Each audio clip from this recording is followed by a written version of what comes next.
let's jump in this first main topic then. Well, I wanted to talk about some gear. Like, this is you saying it to yourself, gear that I just don't understand.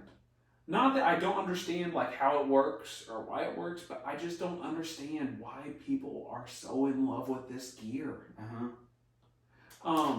There's a handful of things that are out there for me.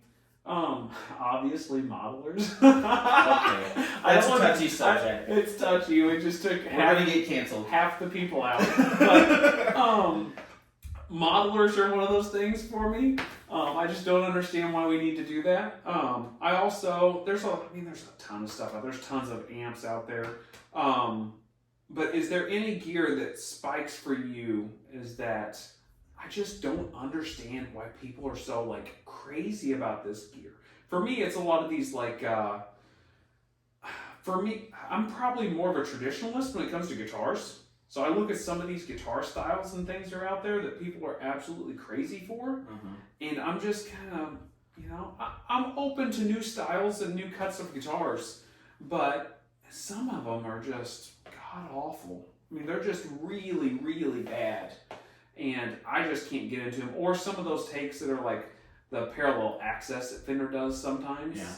That, it's like a Strat and a Tele mixed, and like some of these, they have cool combinations. I think for like shoegaze type stuff and like for like obscure music, stuff that we don't play. Yeah. Stuff that we maybe don't even appreciate as much. Yep. Right. If it's that bill, I mean, it's not for everybody. I don't understand it, is what I'm saying. Is there some gear out there that you can look to and say, well, I mean, even I can understand like a triple rectifier. Like, I get that. 5150, totally get that. Yeah. Shreddy McShredderson guitars, I totally get that. I can dig that a little bit. So don't judge me because we all know how I started playing guitar, and I wanted a Bogner Uberschall really bad. Yeah. Because I was big into heavy metal. Dirt. Yeah. Still kind of want one. Not gonna lie. It'd be fun. It would be really cool. I get it. It's a cool like niche thing. Yeah. Stuff I don't get though. I don't get granular delay. I don't touchy subject. I don't get it. Like, I've literally walked into a shop and I've heard someone say, "Do you have any granular delays?" And all I can think about is like, who is thinking about like what does that even mean? Yeah. Like analog, digital. I get that. Tape. Yep. I don't even know what a granular delay is. Well, I know what it is. It's something I don't want. Yeah. It's something I don't want. Yeah, boy, that is not my type of scene whatsoever. All these reverbs that have these huge like pad-like sounds. It's cool. It would be great if you're doing like church gigs. And I think it's a cool practice tool. I see that like cloud burst strumming. It's almost like if you had a looper. It's almost or what's that? I forgot what the freeze pedal the electro harmonics puts out. You put it on there and it like holds your note. That's cool. It's kind of like that. It's really cool. And if I was just sitting in my bedroom practicing all the time by myself, maybe it's something I would get into. Yeah. Or just something to play with.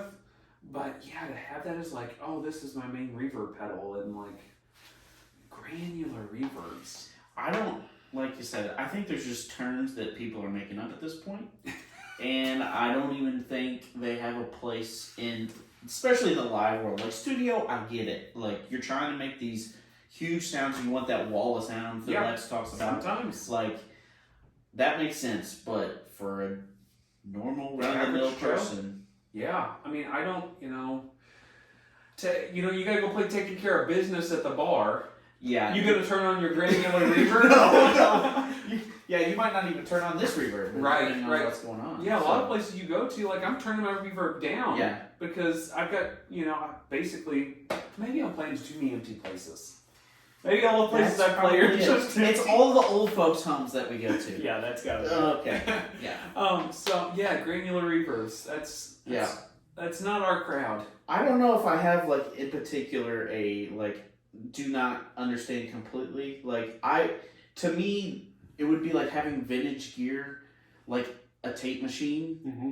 Like, I think it would be awesome to own, but the practicality of it, like... To me, it doesn't make sense. No,